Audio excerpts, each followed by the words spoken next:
There it is. Okay, there we go. And what's the main reason you hopped on today? Well, I've been speaking to Bill the last week or so, and this is a question that I have. Of course, right now I know very little about the industry, just kind of soaking everything up right now. But this is something that has been on my mind about whether or not at my level, my experience, what I know, what I don't know, if it would be more beneficial for me to join a team or not, if I need more experience first. But that's something that's very, very much on my mind. Absolutely. We'll cover all that. All that. Yeah, absolutely. Alicia, I saw you popped on too. I was just telling John, first off, good morning, Alicia. Hope you're doing okay. Good morning This, to you. thanks. It's going to be a small group. It always is on this particular call. It's usually not the big like team meeting type event. It's more kind of a small, tight-knit conversation. Just kind of exploring, what does a team look like? Does it make sense? Where am I at now? Is this in alignment with where I want to go, or is it something I should wait on? Or do I want to create my own team? Is this a stepping stone? We'll kind of go through all that together. Alicia, what would be something in regards to a team that would be really important for us to cover today for you? Um, that's a good question. Considering that we talked about so much, I don't know. I'm curious as to how to go about creating a successful one. Also, what makes someone want to participate and join a team? What do people look for? What's Yeah. really important? And I know you're the expert on this area. So I think for me, and I also suggested that the individual that I wanted to come on the team be on the call as well, so that she could hear some things. Perfect. We'll cover all that. Cool. I've got 10:02. Let's go ahead and jump in. We'll probably have a few more people popping on here in the next few minutes. And we're going to go through really the whole gamut. We're going to look at it from agent perspective, and we're going to go through some really self-discovery questions. So as I'm asking these questions, write down your own answers to them. And that's going to help you kind of self-discover, if you're not on a team, would a team possibly make sense? And then we're going to jump over to more of the rainmaker side for somebody that's maybe running a team or creating a team. What are the agents looking for? What are the rainmakers looking for? How do you create a win-win? How's it a win-win for both parties? And we'll jump into like typical team splits and structures and stuff like that, and finances and how all that typically shakes out. So by the time we're done talking today, and it probably won't take an hour, you guys will have just a better, deeper understanding of exactly what a team looks like. That way you can make the best decision possible moving forward, whether that's now, 6 months from now, 2 years from now, or whatever it is on what you want to do with your business. Isn't it nice being in an industry? We have so many options. There's so many different ways to do this, and you get to go, which route makes sense for me, for Alicia, for John, whoever else hops on, So we'll go through that. So first off, let me kind of describe how the different teams work, right? So you know what? I'm going to pop on, actually, I think with my iPad. And what I'll do is it might be easier if I draw a few things out and show you guys the different ways things work. So let me click this, and you should see me coming on here in just a second. Let me hit mute so it doesn't double up. Okay, share content, screen. You guys should see my screen here in a second. In about 3 seconds. It's my iPad, so it may take a second to connect. There we go. Yeah, cool. All right, awesome. Okay, so let's go to Notability, and let's go to a new note. Okay, so really here's kind of the different structures on a business inside of real estate. Move my keyboard here so I can set this down and draw. All right, so you've got really 3 ways you can succeed. You could succeed as an individual. You could succeed through PC coaching. I'll talk about that in a second. And you could succeed on a team. And actually what I'll do is I'll move that over and I'll say on a team. Okay. All right. Here's how these work. Okay. And there's pros and cons to every single one. I'm going to show you the opposite ends of the spectrum. So as an individual, everybody in the office has access to lots of help. What does that look like? You've got mentors. You've got brokers here to help you. You've got agent leadership council. who part of their role is, if you have questions, give them a call. They'll help you. I mean, that they're the leaders, the top agents in the office that were selected, hand selected, because they love helping other people. So ALC would be free, right? Mentors, brokers, and then you've got, you know, the staff that we have here. You've got training every single day. We have classes that are free. And you've got, you know, other stuff too. So lots of tools that are available to you as well. Okay. So that's as an individual. Okay. Now here's the next step would be PC coaching. Here's where PC coaching comes in handy. Look at every successful person in any field. Let's go with athletes first, right? Tiger Woods, debatably the best golfer that's ever been around, right? Ever, right? Did Tiger Woods have a coach? The answer is yes, right? Sure. He had a coach. Did Michael Jordan have a coach? You know, did Kobe Bryant have a coach? It doesn't matter what level someone's at, whether they're brand new, just picking up the basketball and learning, or if they have mastered their craft. If you want to accelerate your trajectory and get there faster, coaching is the way to go, okay? Coaching gives you accountability. And it doesn't necessarily, like, look at Michael Jordan. Do you think his coach was better than him at playing basketball? No, he was not. However, the coach's role is to step back and look at everything the player's doing. And knowing the systems and models and tools help identify what needs to change. Here's a really good way to look at it. It's hard to read the label when you're inside the bottle. So that's why a good coach is able to, they're on the outside of the bottle. They're able to read the label and see what's going on, you know, and help you out. So PC coaching, this is where it's different. So mentors, yes, they're free. They're your buddies. They're going to call you when you need help. They're going to tell you, yeah, you know, here, do this, do that. Yeah, you want to meet, practice your listing presentation, no problem. Or you want to shadow us on an appointment? Sure, come on, right? PC coaching is going to push you. They're going to hold you accountable. They're going to be committed. They're your partner in it. And that's probably a great word to write down. They're a partner in your success.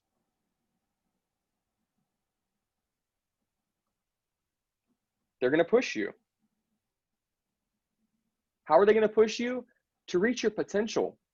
And the thing is, like, if you're going to be hopping on a call every Monday or Wednesday or Friday, and you have a plan, the stuff you were supposed to accomplish that week, the last thing you want to do is hop on and say, I didn't do it, you know?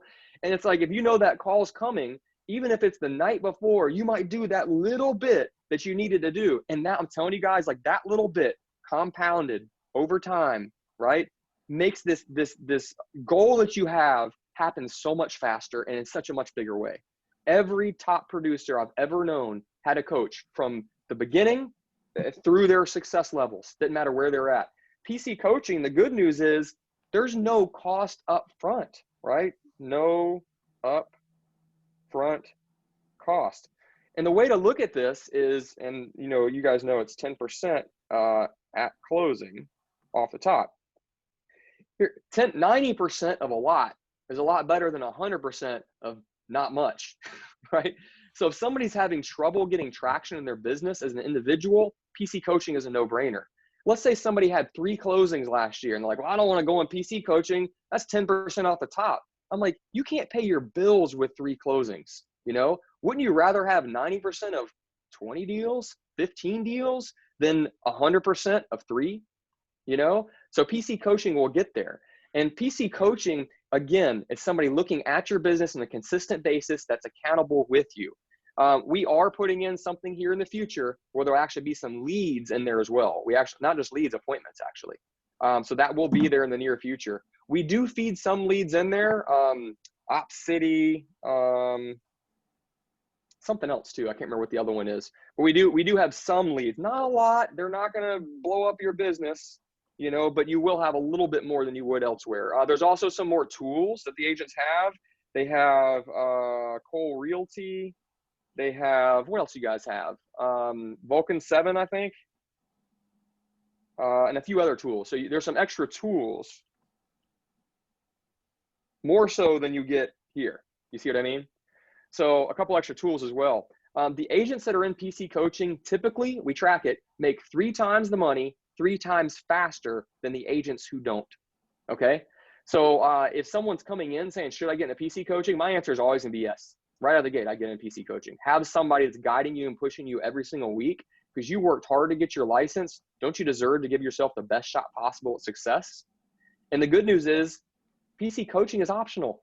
So agents can come in and out of the program whenever they want. Also, here's some other benefits. Let me make some room on this. Well, actually, I can do it like this. Move this down a little bit. It's your brand. It's your name.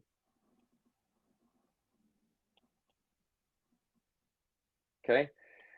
So and I'll get to a team in a second, and I'm very passionate about teams as well. I'll tell you the pros and cons there. I'm going through every single one of these so we can see pros and cons of each one. I just noticed you can't see my face. I don't know why I am not being shown for some reason. Hang on one second. I see you. I Hey, see you. coming through to me, Aubrey. Oh, okay, good. All right, good. Oh, I see what it is. The iPad version doesn't have my face. I got you. Okay. All right, so let me pause there for a second. What questions you guys have so far before we jump into teams? I have one on the PC coaching. Mhm. Probably my biggest question is being able to understand how it's broken down. I think when I was doing PC coaching, I had concerns about everybody being clumped together, and then not seeing how, as an experienced agent versus somebody who's just starting out, how does that come into play? And then from the stats that you've had, saying that they now are doing 3 times faster, is it through PC coaching in-house here, or is it through MAPS coaching outside? Because coaching is coaching, right? I mean, help me Right. understand that. Yeah, so PC coaching and MAPS coaching are 2 different models. PC coaching is paid on the back end, so it's a lot easier for newer agents getting in to say, okay, I'm going to hop in PC coaching because I don't have to pay anything up front. MAPS coaching, there's lots of free coaching. We have, training like you can see in the individual, there's lots of training that you get for free as an individual, ongoing, workshops and training and things like that. The PC coaching, you have more training, and it's somebody that's a partner in your success, and there's nothing up front. Where MAPS, you have to pay up front. If you're in, let's say, breakthrough coaching, right? It's $500 a month. If you're in mastery, it's $1,000 a month. That's a lot of money for somebody that doesn't have much of business going on yet. Way easier to hop in PC coaching and getting that one-on-one accountability, daily, weekly, monthly, to help you achieve your goals. And that's not to say that top producers can't stay in PC coaching. What Bill has kind of created and what most offices are doing are creating kind of 2 separate programs inside PC. It's like you have launch, agents getting started, launching their business. And then you have like success, agents that have already reached, they're past the launch phase. It's like, how do I take it to the next level? That's why we have agents like Kathy Ray and other, great cappers, producing agents in that program. So there are agents that are producers in PC, and for good reason. They need that accountability. That's probably a good word I would put on there, is accountability. Have you ever noticed in life, some people just achieve at a little higher level when they have somebody holding them accountable, And that's what this is. That's what PC is that level of accountability, okay? Yeah, does that answer your question? We haven't gotten to teams yet, and I'll give you the pros and cons there, and we'll go through each of those. What other questions so far in individual or PC coaching? All right, we can come back to it as well. So let's look at on a team. What do you get on a team? So typically, you're going to get leads.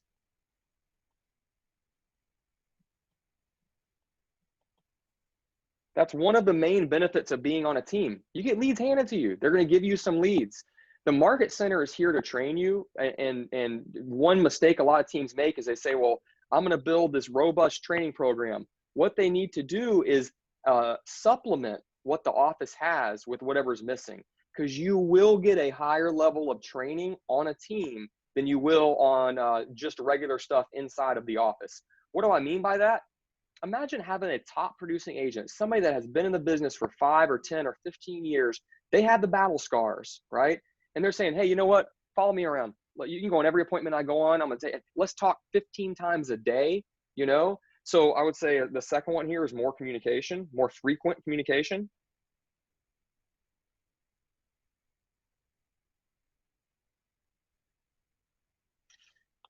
If I can make this where this will all fit onto one page, that would be better. So I'm going to see if I can do that.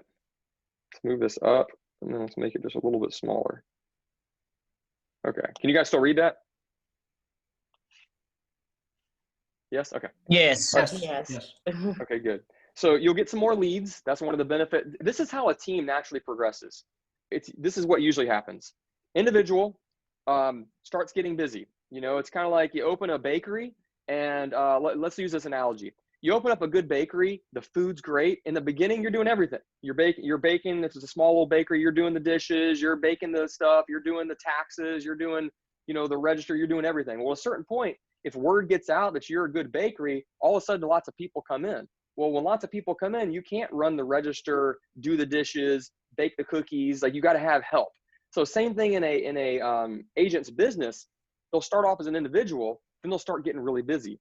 The first hire is not another agent. The first hire is admin, always. And this is the biggest mistake. If you guys grab the MREA book and MREA 2 that's coming out, and all the studies that have been done, hire an admin first, okay? And I'll explain why on the back end here in a minute that makes sense as an agent joining a team too. Have that admin there, okay? So admin, that would be the first hire. The second hire is actually supposed to be another admin as well. However, I see a lot of agents go with adding another agent. I'm not necessarily opposed to that. That's not perfectly in model, but have at least one admin first. The first admin is usually a director of really everything, you know, and then ultimately that separates into, some people have marketing minds. So you'd have the director that handles all that kind of stuff. And then the other one would be like operations, you know, doing contract to close and everything else. Like the creative mind does the marketing, and the contract to close person handles that side. That's usually how the two admin work. Okay. On a team, leads are handed to you. You get more frequent communication and a higher level of training.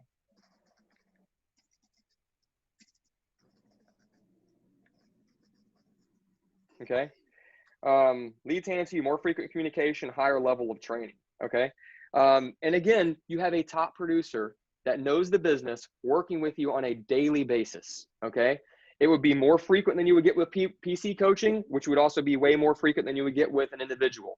As an individual, you're talking to the mentors when you need them. You're going to training when you need it, right? The help's there when you need it.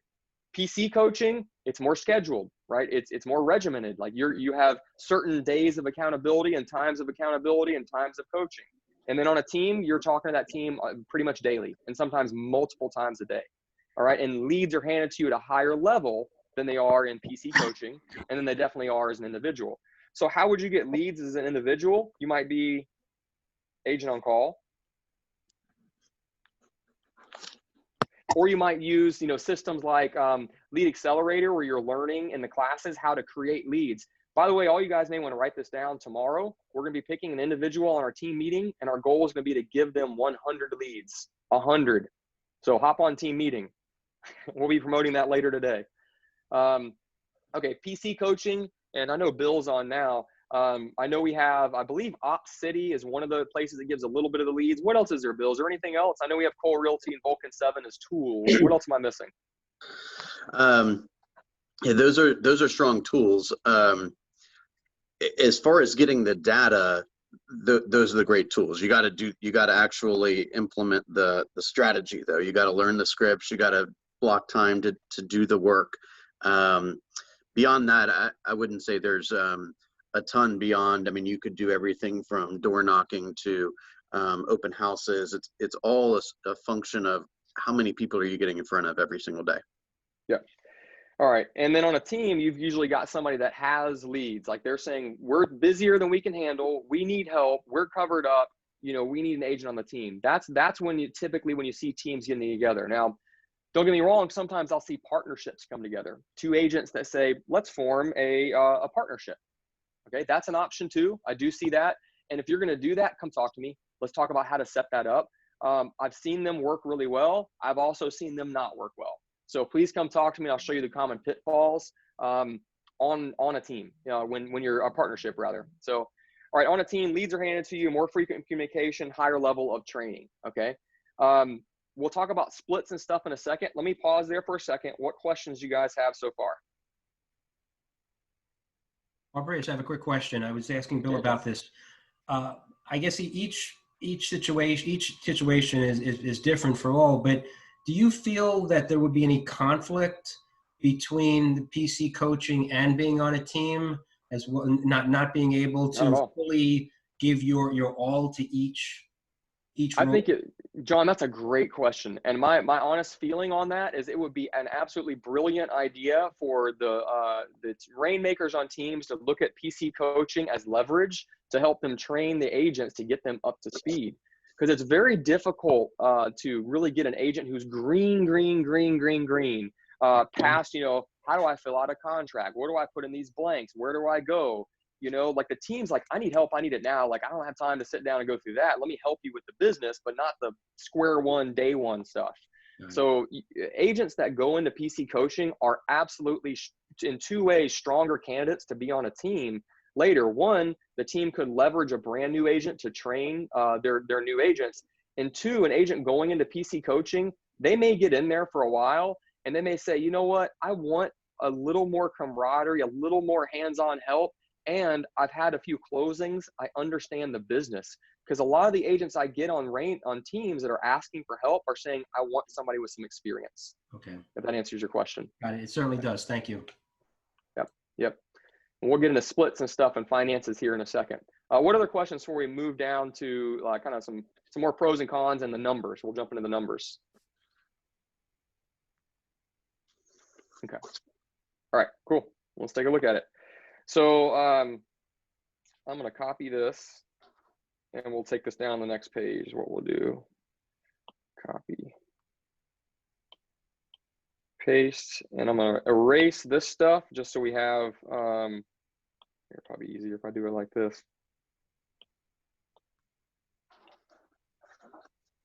I'm going to show you actual splits, stuff like that. Oops. Delete and delete. Okay. All right. So individual, there's nothing extra coming out. So let's say you had a $10,000 closing check. I'm gonna get my phone out so I can use my calculator, and you guys can probably help double check the math here. Okay. So $10,000 commission check. You guys all know there is a $18,000 cap. Doesn't mean you owe the money. It just means you never pay more than that. That cap takes about $50,000 in income to cap. That's what it works out to. How do you get that? Well, if you've got a 70-30 split with the office and then a 6% royalty, if you take, I think I should do it this way, so you guys can actually see the math. If you have $50,000 in income times 0.36, 70-30 split plus a 6% royalty, that's $18,000. You see what I mean? That's how you get that, okay? How many sales does it take to get to 18? Well, let's do some more math. Let's say the average price point in Alpharetta is, well, it's a lot higher than this, but let's say in Metro Atlanta, it's, let's just say 340 times, let's say you're getting 3%, 10,200, okay? So essentially, if you're trying to get to 50 grand, that's 5 sales, 4.9 sales, okay? So as an individual, it takes about 5 sales to cap, okay? And that's at about a 340K sales price and 3% commission, okay? Do you guys follow me so far? So this is what this would look like. Minus 3,000 on this sale, minus 600, because that's the 70-30, right? 6%. So you've got $6,400 if I'm doing my math right. No, I didn't calculate it in FMLS, right? But you get the picture, okay? So $6,400 in that scenario. Okay, PC coaching, okay, same thing. Let's say you have $10,000 check minus $1,000 off the top. Why? Because 10% goes to PC, okay? That's 9,000. Multiply that times, what's 30% of 9,000? 900 bucks probably. I'm sorry, 27, I did it backwards. 2,700. Okay, oops. Okay, and then of that 9,000 times 0.06, 540. So that would be 30% to the office, 6% to KWRI. So 9,000 times 0.64, it's 5,760. Okay. All right. So if you're looking at that, the difference between PC coaching and non-PC coaching in this scenario, 64 minus 5760, is that what it is? 64 minus 5760 is $640.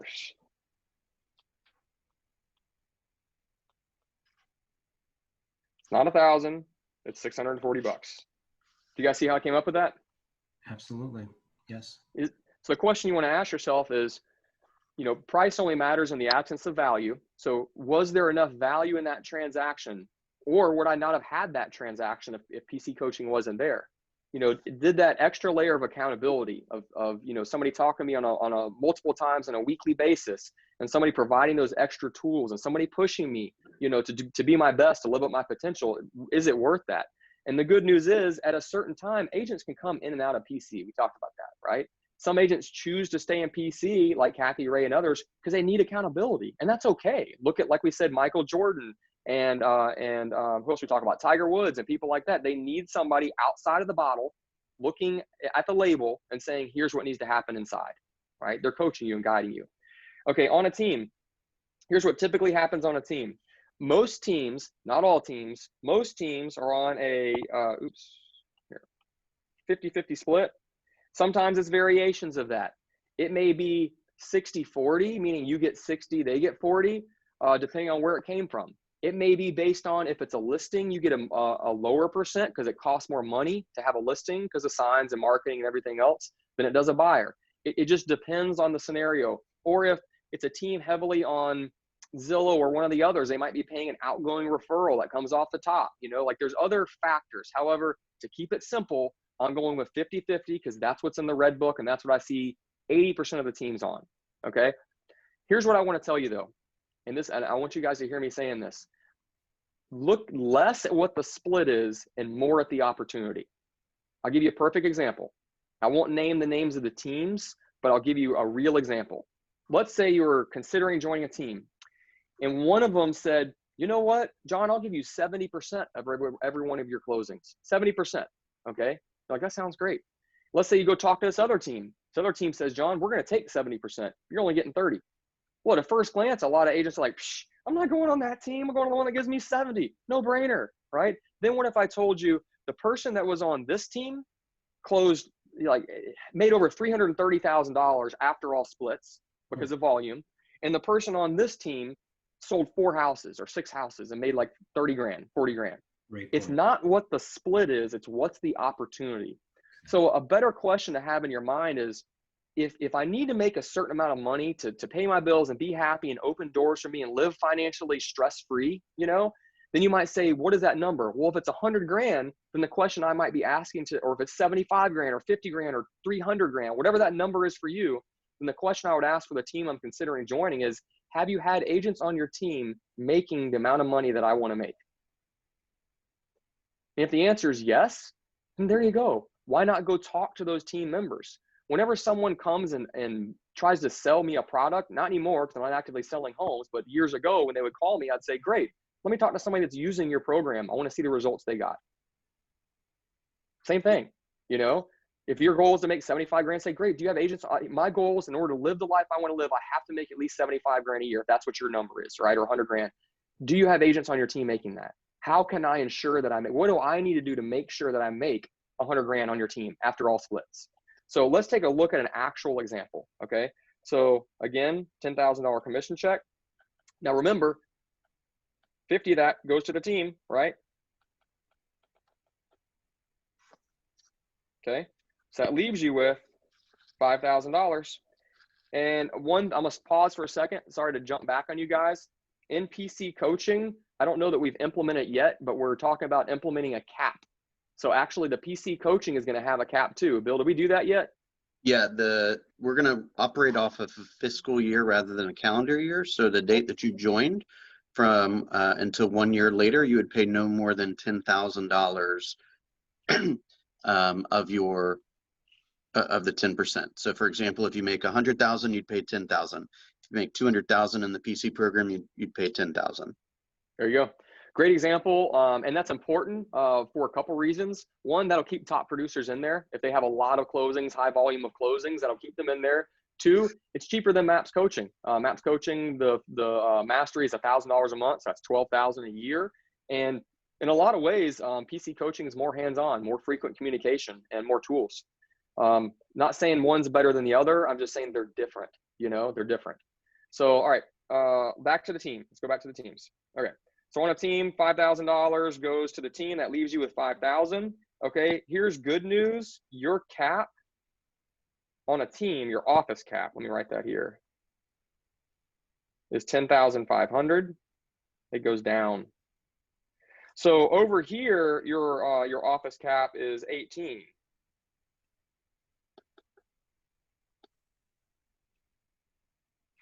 So I'm gonna make these the same color so it's a little easier to follow. 18, 18, only 10,500, okay? So you get a reduced cap being on a team. However, you're giving up 50% of each one of your sales. I don't really necessarily look at it like giving up because, again, 50% of a lot is a lot better than 100% of nothing. Let me give you a real example. Back when I was building a team years ago, there was an agent named Dana Kinney who was at another brokerage firm for 2 years, sold 2 houses. Yes, she was getting a large chunk of her money. She just wasn't having any closings. She came on with me. I literally handed her 42 sales. 42. That girl made over $250,000 the first year after giving up 50%. Is that normal for an agent on a team to do it? No. No, I don't see a lot of people on teams making $250,000. Do I see them making 6 figures? Yeah, pretty often. I think you could easily on a good team make six figures after the 50-50 split. Why did she make so much money? One of the hardest working people I've ever met. That girl, and I was mad at her for doing it, had a baby on a Friday and showed houses on Tuesday. And I didn't know she did it. And I yelled at her. I was like, what are you doing? Go home with your baby. She said, oh, it's my 3rd kid. I needed to get out of the house. I was like, Yeah.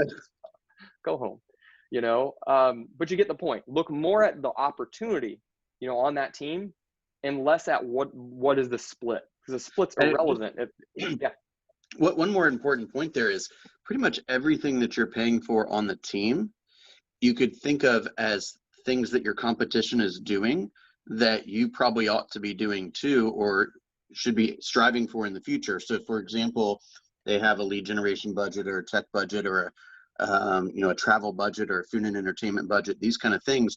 And all of the marketing is taken care of by the Rainmaker. So you don't have to do that. Well, you can't compare apples to apples without saying, okay, well, what if I had a $3,000 a month, marketing budget or something like that? So yeah, we say, oh, we're giving away half of our money, but in reality, you have to think about whether are you lacking that particular little segment that the Rainmaker and their team are providing, right? Does that make sense? It does, Bill. And that kind of leads into what we were going to get to in just a second, which was for this 50%, what are we getting? We'll come back to that in a second. I'll get to those bullet points in a second. Let's finish running the numbers. Thank you for leading into that. That'll be perfect. All right. So now if we take this 50%, okay, and we take that, $10,000 commission check, times, 0.5 is $5,000. And we know if you're on a 70-30 split plus the 6%, we're going to take out 36%. So 0.64 equals 3,200.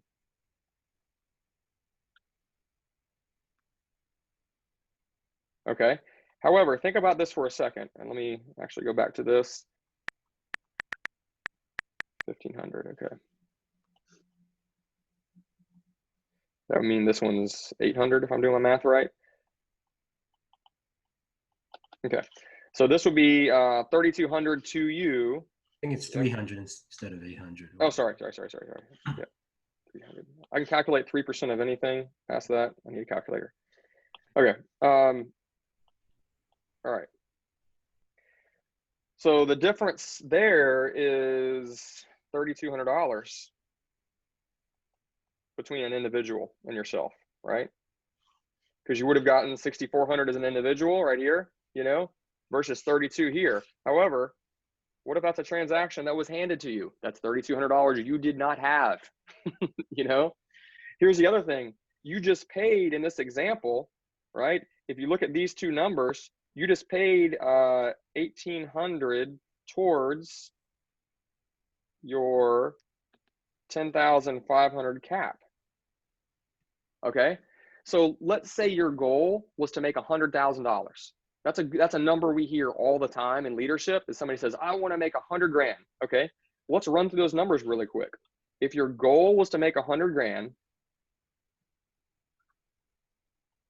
then you would say, all right, how many transactions do I need to do as an individual? How many transactions on a PC? How many transactions on a team? If it's on a team, then let's look at that first. That's what this call is. Should I join a team? $3,200, that isn't on all your transactions because you have a $10,500 cap.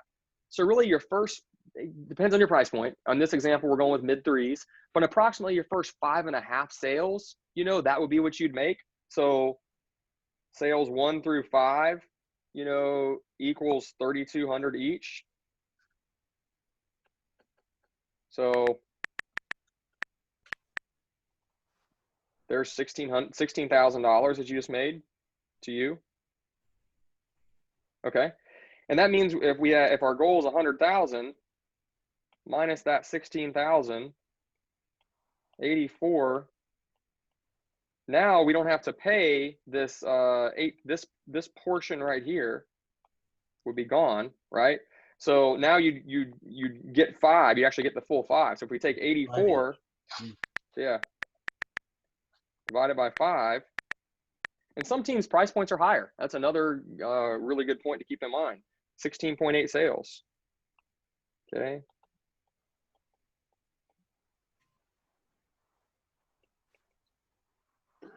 Per sale on sales, you know, 6 through whatever, you know. What did we say it was? 16 point something? What was that number? 16.8, so 17 sales. Okay, so you need another 17 sales. So total sales needed plus the 5 earlier are 23 sales. So in this particular team, if I'm gonna put the pieces together for you, if my goal was to make $100,000, then the question I would ask to that rainmaker is, what's your average price point? Okay, if your average price on the team's 330, then do I have if I work my tail off, do everything you ask me to do, I tag along with you, I follow the training, I participate, can I sell 23 homes on your team in a year? Can I do that? Have you had agents that have sold 23 homes? You know, this would be how you'd back into the math. You guys see how I did that? I'll pause there for a second. What does that make sense? Tell me if that makes sense. Absolutely. Okay. Any questions on that breakdown in particular? No? Okay. All right. NPC, it's a little easier. If your average commission is $10,000 a pop and you have a cap of, $10,000, right? Then if we're looking at this in PC coaching, here we'll go to PC. If the goal was 100, on the first few sales, look at this, you're paying, let's get our calculator at 2,700 plus 540, 2,700 plus 540, 3,240. All right, 3,240. So if we need to pay off 18,000 divided by 3,240, 5.5 sales. So it takes about 6 sales. So that means sales 1 through 6, you're getting approximately, what was that? 5760. Okay. Let's do 5760 times 5.55. Okay. All right. So let's take a look at this. Yep. 5760. That's $31,968. Okay. So 100, 31, what was it? 31 what? 968. 68,032 is what we have left. So 68,032, 68,032, and then you wouldn't be paying anything else. So after that, you're capped. So literally, and by then, how many sales does it take to cap on PC? What would you have paid to PC at that point? That's a factor I haven't done before, Bill. So if we sold, when you cap, how much will you have paid to PC? 1,000. 5,000. This is what it would be. It would be, so on these sales, you would be capped as an office, okay? You'd be capped at KW. But if it took, if it was 5.5 sales or what it was, you just would have paid, if you gave $1,000 a piece, you're about halfway there, So then sales, really, and I'm making the numbers very specific, but then sale, you can't really sell half a house, but you get the point. And then sales 5.5 through, let's say 10, would get you to where you paid bill. So now that the KW portion's gone, rather than if you come in with 10,000 and you're not having to give 1,000 and you're capped, I'm sorry, if you come in with 10, you're not having to give the KW portion, you're leaving with 9,000. So 9K each. I know I'm running through that and I went back on myself. I'm gonna circle back so it makes sense in a second. You would need to be capped for PC another about 5 sales. So, and you're getting 9,000 each on those. That's another 45,000. Okay. So 68,032 minus 45 is 23,032. Okay. And then divide that by, if you're getting then you're completely capped. So you come in with 10, you leave with 10. 2.3 sales. So you need a total of 2.3 plus 10. Plus 10. 12.3. Yeah. Mm. Okay. To hit 100K in PC. Okay. Yes, so I just have one question on the PC side. You said that you cap in PC at 10,000 and then you have to cap outside of PC the other 8. Is that correct? For the total office for 18,000? No. Yeah. 18 in PC, you're 10,000. Your cap with the office doesn't change. You still have an $18,000 cap. So let's take a look right here. So you PC should coaching, cap at about 50 grand worth of GCI with the office and with international, and then you wouldn't pay the 36%. And every dollar that you make from roughly 51,000 to 100, you would just pay the 10% PC. Everything beyond 100, you wouldn't pay the office, international, or PC. Yeah, great way to say it. Yep. So another way to say that is you still have the 18,000 in individual or PC, 18,000 cap with the office. Okay. In PC, the PC coach gets 10% of every sale, but he's capped it at 10. Okay, $10,000 total. They're not going to hit at the same time. You know what I mean? So essentially, if you're in PC coaching, the most you'd ever pay between the office and PC would be 28. You see what I mean? 18 plus the 10. That's another way to look at it. So in other words, if your goal is $100,000 on a team, if it's 50-50 split, depending on your price point, about 23 sales. Mm-hmm. If you're in PC coaching, it takes about 12 sales, 12.3 to hit $100,000. And then as an individual,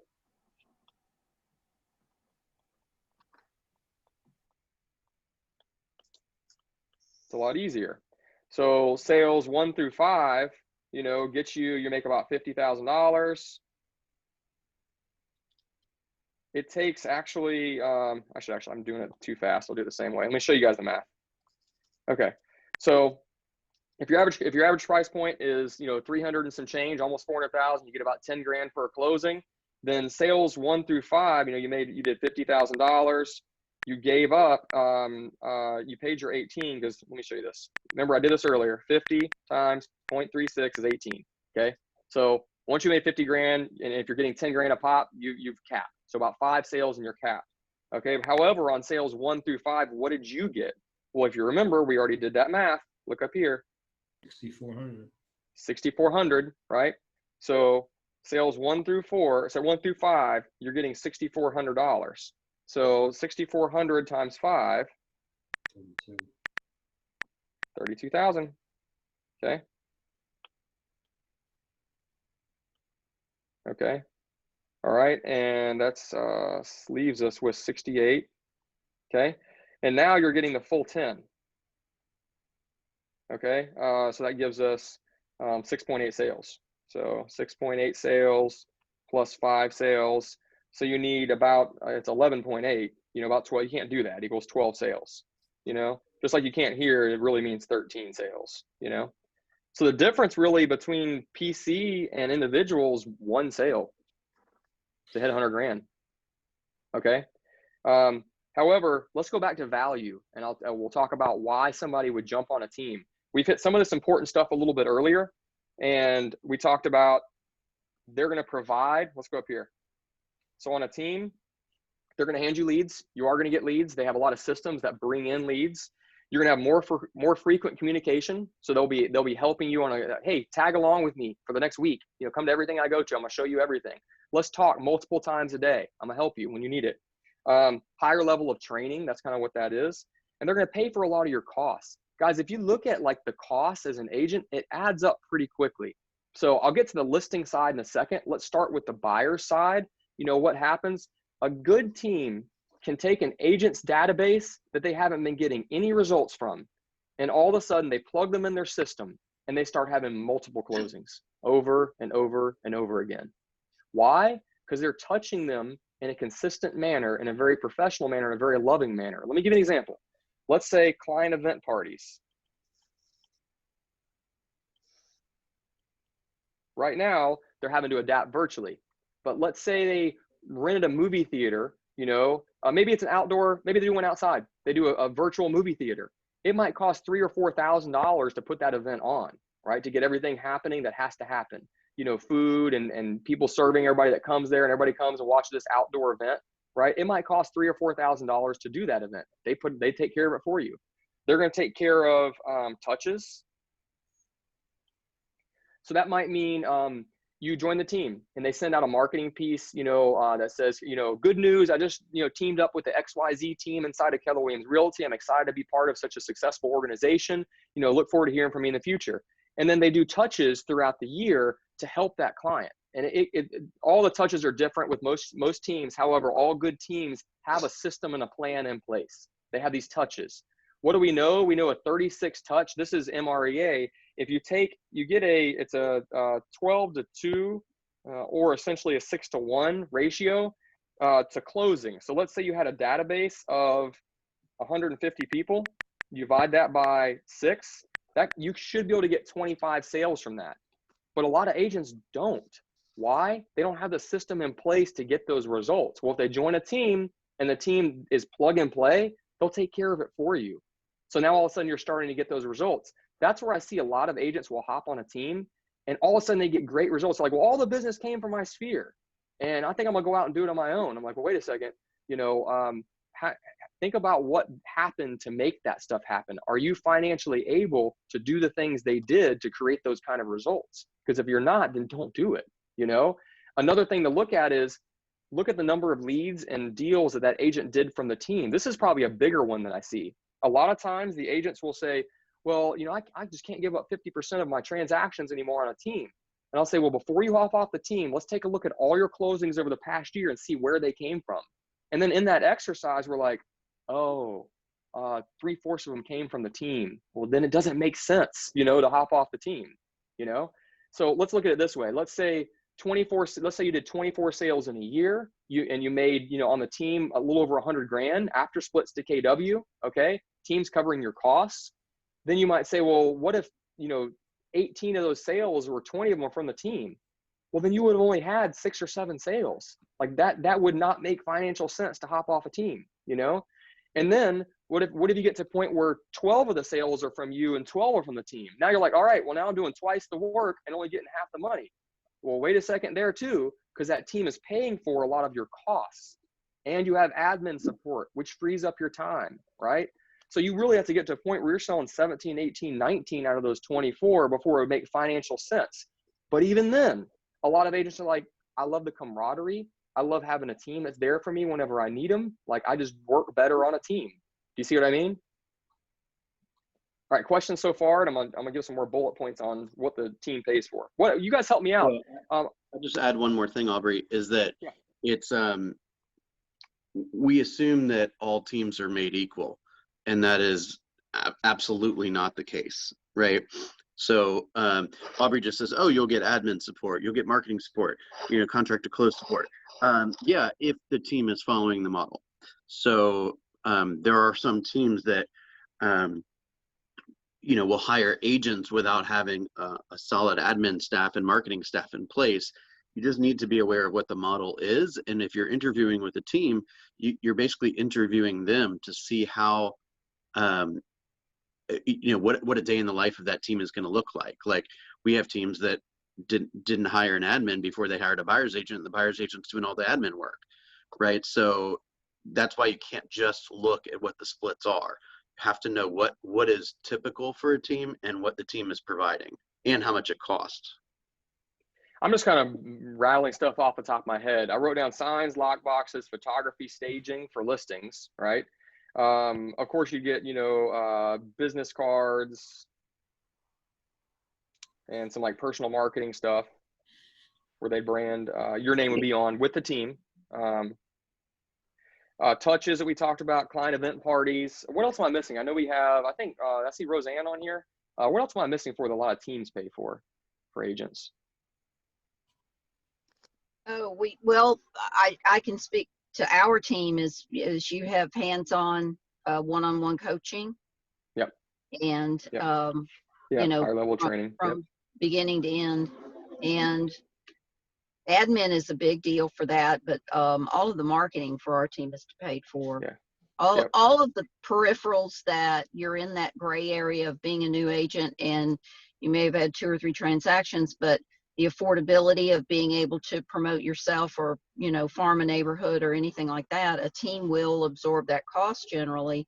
And the team is a business, so the team has to have some compensation for that. So you're just leveraging the opportunities the team has already built to grow your own business. That's right. Thank you for sharing that, Roseanne. So looking at MREA, what percent of GCI is usually profit? Do you guys remember? It's 40, right? So if an agent made $1 million, 40% is typically profit. Well, that means 400 grand would be profit.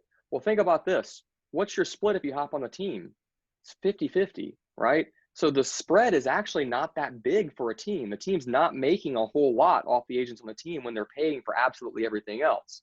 Now, with that said, I see agents whose businesses, when they're first starting out, they're getting more than 40% of the GCI's profit. Like, it's usually 50, 60, 70, 80%.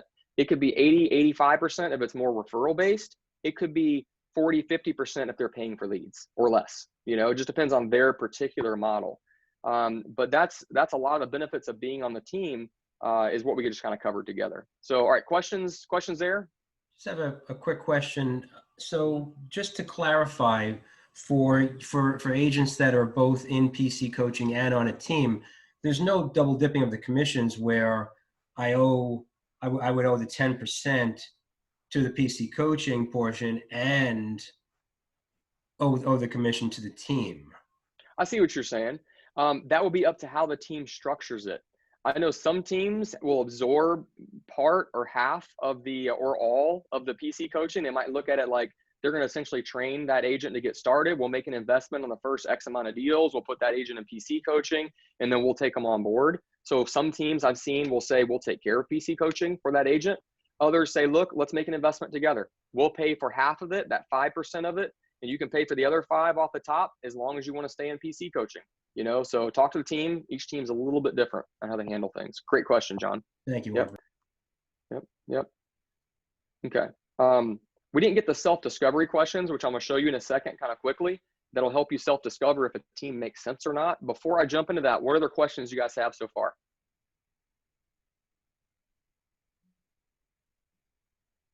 None? Okay. All right. So let me do this. I'm going to stop the screen share for just a second. And let me grab documents. I'll do it on my computer, actually. Okay, so let me grab my keyboard and let me show you guys this. So let me go over to, I know you can't see what I'm doing. Just give me a second to get there. I'll give it to you. All right.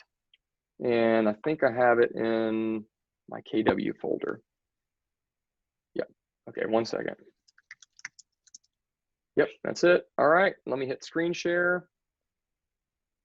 The bottom here, and you should see my screen about now. Can you guys see that? All right, let me zoom in a little bit. And these are ones we won't have time to go through every single one today, but I'm going to explain them. Okay. Questions on which team to join, or in general, is joining a team the right choice for you? Are you okay branding the team rather than branding you? Because keep in mind, it has to be cohesive. We can't be, to the general public, it's confusing. Is it John as an individual? Is it John on a team? Is it John as KW? Like, it needs to be cohesive. So when you're on a team, it's John and the blank team of Keller Williams Realty. Okay. Are you okay doing open houses each weekend? Some teams, that's a big lead generator of theirs. They do open houses. Some don't do any at all, you know? All right. Are you comfortable handling online leads? All right. Some teams get a big portion of their business from online leads. Some don't do them at all. Are you okay calling for sale owners and expireds? Some, that's how they do it. Some don't do those at all. Some do door knocking. Some don't. What are your weekly schedule commitments? This kind of leads into, what is a team looking for? A team is not looking for a part-time agent, typically. However, there are a couple teams that have kind of a transition plan for agents. Most teams looking for full-time commitment. Like, they want somebody that can work 40 hours a week. You know, if the client wants to see something on a Thursday at 11, and then another home pops up on the market Friday at 2, they can go out there and help that client. Otherwise, they're having to take that client back on. What's the point in having that member on the team? You see what I mean? So it needs full-time weekly commitment. I put 50 to 60 hours a week. This is a cyclical business. You'll have times where you've got a lot of clients that need your help, and then you'll have other times where it's a little slower. And you have to be able to kind of go with the flow on where that demand is. It's not a 9 to 5. Like, you're not just clocking out at 5 in this business in general, you know? So, but it's fun. Like, this is such a fun and rewarding business. All right. How long do you want to be on a team? Answer that question in your head. It's kind of a trick question, guys. And here's why. If somebody's answer was just a couple months till I get the ropes and I'll go out and do it on my own, don't jump on a team. The last thing they want to do is involve you in everything, get you submerged with their database, introduce you to all their people, pull you under their wing, train you, get you on all the marketing materials for the member to just leave. Right? We'll think about the outside perspective too. Now their database is saying, man, what happened to John? He was on your team. Man, what happened to Susie and you know what I mean? And Gerald, and like, what's going on with your team? You guys can't keep people? You know, that's the perception that'll happen if people are jumping on and off. So they want somebody that's in it. They want to be on a team. So in your mind, if the back of your head, you're thinking, oh, I'm not sure if I want to join a team or not, don't. Because what I'd rather see you do is know you want to be on a team. Like, try it. If you have that uneasiness in your mind, try it on your own for a little bit. PC coaching, great option, because you get almost all the benefits of being on a team, except for all your costs being paid for and your leads being covered. But you get the camaraderie and the accountability and the push, you know. And then during that time, then maybe date a few teams, you know, hold some open houses for them, talk to them a little bit, see who you connect with, and then find the team you like. And at that point, if you're like, yes, I want to be on a team, that's the mindset you want to go in with. I want to be on a team. All right. Some do daily huddles, some do weekly huddles, some lead gen together as a team, some don't. Ask yourself, why do you want to be on a team? Because they're probably going to ask you that, you know. Why might you not want to be on a team? You might say, I just, you know, I don't want to have all about team branding and not have my own identity. I will tell you, there are messy breakups on teams. There absolutely are. I think Bill hopped onto another call, but he can tell you as well, there are some messy breakups. Whose database belongs to who? What happens to the stuff that's currently under contract? What if somebody calls me down the road, but that was a team database? And what if that person really wants to work with me? It gets messy. It does get messy. So make sure there's a good prenup when you hop on the team that outlines exactly what that would look like. What do you bring to a team? They want somebody hungry, somebody that's willing to do the work. A lot of people just want give-me's. You know what I mean? It's a two-way thing. They want somebody who wants to build something together, you know? How many people in your database? A lot of the agents in the office build their businesses off database. They can take a database that's not doing much and make it immensely successful. Specialist model versus generalist model. What is that? A specialist model means you can only help buyers or you can only help sellers, and they don't cross over. Even if your best friend wants to sell their house, you'd have to say, look, John, I'd love to help you on the selling end. In fact, I will be involved. However, Susie's our lead listing agent. She's going to be the one physically putting the sign in the yard, talking to you daily. However, I'm here. I'm talking to you as well. And the second you want to pop in the car, go look at some homes, I'm helping you on the buying end. I'm involved, right? That's how you'd handle that. A generalist model is you do both. You can do listings and buyers. So know that going in, what model does that team have? Are you allowed to take listings? Do you care if you don't take listings? If you don't take listings in the beginning, is there an opportunity down the road to take listings? So ask that. We went over typical team splits and structures, most of them 50-50. Some of them, it depends on where the lead comes from, you know? We went over kind of a cost breakdown, what's usually covered. We went over those costs on my iPad. So what questions, it's 11 o'clock. I didn't think we'd get to an hour. We sure did. I talk a lot.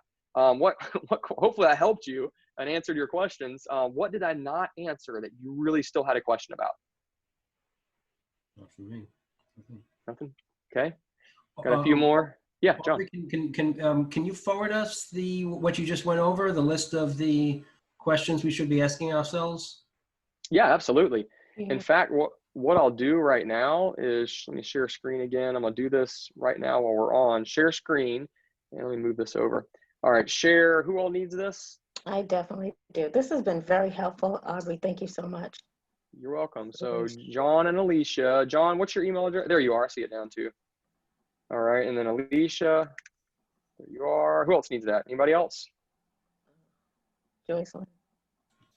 Okay, Joycelyn. J-O-Y. There you are. Okay. Good. Okay. All right, I'm gonna send this right now, so you guys have that. Thank you. Thank you very much. Thank you. You're welcome. All right, guys, if you have any questions, feel free to call me. We've got, if joining a team is something you're interested in, we've got 22 teams here. So if you guys get to a point where you want to join a team, call me, let me know. We can go through this one-on-one. I can connect you with the right teams. Basically take those questions I just emailed or shared with you, answer those questions, maybe send me that, and I'll say, okay, based on that, here are the 3 teams that would make the most sense for you, you know? Because I have a pretty good understanding of most of them now, and the ones I don't, I'm learning about. So, all right, guys. Well, listen, it's 11:02. I hope you guys have a wonderful day. Ebony, I saw your text. I'll add you on there too. You got it. And if you have anything or need me, let me know, okay? Thank you, Aubrey. Thanks very much. Great seeing you. Great seeing everybody. Bye.